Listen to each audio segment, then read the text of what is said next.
Pada suatu hari, Imam Al-Ghazali berkunjung ke gurunya yang sedang mengajar di madrasah tempat beliau dahulu belajar sewaktu masih anak-anak. Seperti dalam tradisi pendidikan Islam, di tanah kelahirannya, madrasah selalu berada di samping masjid.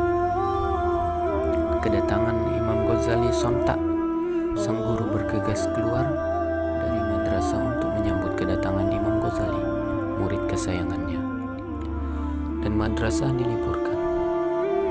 Para murid pulang ke rumah masing-masing, sementara Imam Al-Ghazali dan gurunya masih bersalaman, berpelukan, dan bercakap-cakap di luar, sebagaimana kedua orang yang rindu dan kangen karena telah lama tidak bertemu. Ketika itu, madrasah milik gurunya terkena terjangan angin, tornado puting beliung yang teramat dahsyat, sehingga bangunan madrasah roboh. Imam Ghazali kaget melihat madrasah tempat dia belajar, tempat yang penuh dengan kenangan pada masa kanak-kanaknya, roboh secara mengejutkan.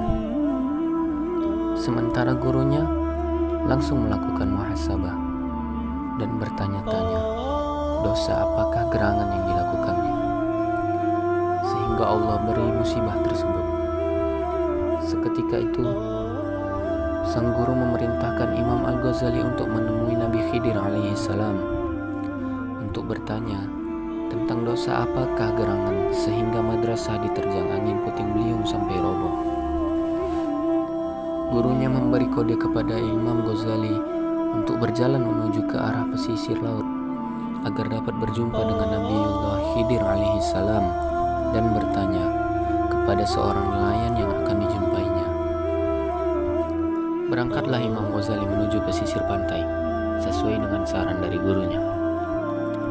Sesampainya di pesisir pantai, Imam Ghazali melihat ada seorang nelayan yang sedang sibuk, dan Imam Ghazali menyapa, "Assalamualaikum Pak Nelayan." Sang nelayan pun menjawab, "Waalaikumsalam. Hendak mencari apa gerangan Tuan ke pesisir pantai?"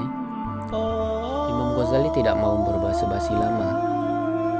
Beliau bertanya, Apakah Bapak mengetahui di mana rumah kediaman Nabi Khidir alaihissalam? Nelayan itu menjawab, "Iya Tuan. Rumah tempat kediaman dan masjidnya Nabi Khidir alaihissalam ada di dalam lautan sana Tuan," kata bapak nelayan sembari menunjukkan jarinya ke arah tengah lautan. Imam Ghazali pun sedikit tidak ada rasa takut. Dia dengan tekad kuat menceburkan diri ke laut demi melaksanakan perintah gurunya. Terjadi keajaiban. Setelah Imam Ghazali masuk ke dalam laut, pakaian dan tubuhnya sama sekali tidak basah, dan tubuhnya tidak terbawa oleh arus ombak besar yang bergulang-gulung. Ia selaksa berjalan di daratan. Kemudian Imam Al-Ghazali masuk ke masjidnya Nabi Khidir alaihissalam. Imam Ghazali melihat Nabi Khidir alaihissalam dan menyapa dengan mengucapkan, "Assalamualaikum warahmatullahi wabarakatuh, wahai Nabi Khidir alaihissalam yang mulia." Nabi Khidir alaihissalam menjawab, "Waalaikumsalam warahmatullahi wabarakatuh."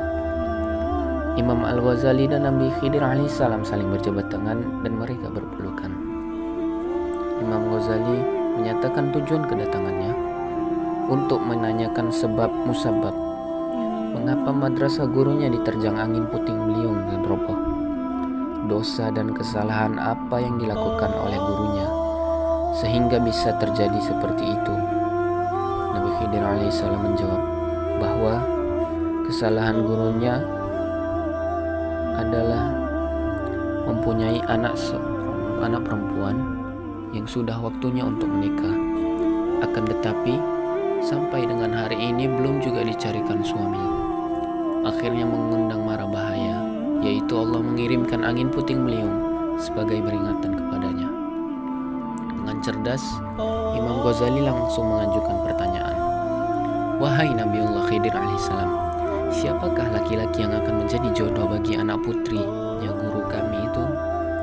Nabi Khidir alaihissalam menjawab, "Engkau wahai Al-Ghazali yang akan menjadi jodohnya." Setelah mendengar jawaban itu, dengan sumringih pamitan kepada Nabi Khidir alaihissalam dan meninggalkannya kembali ke madrasah gurunya. Setelah sampai di madrasah, Imam Ghazali menceritakan segalanya kepada gurunya.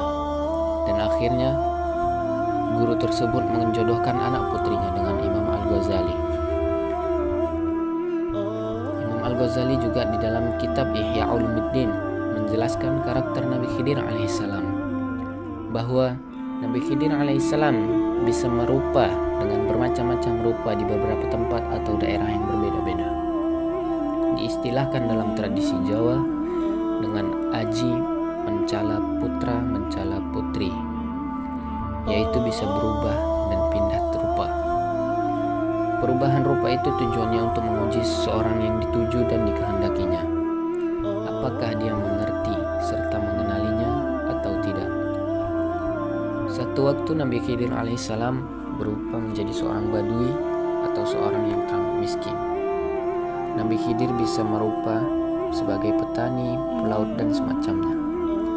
Sebagaimana malaikat Jibril yang datang kepada Nabi Muhammad SAW dengan rupa wujud aslinya dan terkadang pada waktu lain berupa seorang manusia yang bagus rupa dan tampan. Imam Al-Ghazali juga menjelaskan doa-doa Nabi Khidir alaihissalam dan menjelaskan bahwasannya Nabi Khidir alaihissalam di setiap musim selalu melakukan pertemuan dengan Nabi Ilyas alaihissalam seraya berdoa, Bismillahi masya Allah, la quwwata illa billah, masya Allah, kullu ni'matin minallah, masya Allah, al khairu kulluhu biyadillah, masya Allah, la yasrifus su'a illallah. Sehingga Al-Imam Al-Ghazali mengatakan bahwa barang siapa yang membaca doa tersebut sebanyak 3 kali setiap pagi, maka ia akan aman terhindar dari kebakaran, tenggelam, dan pencurian, insya Allah.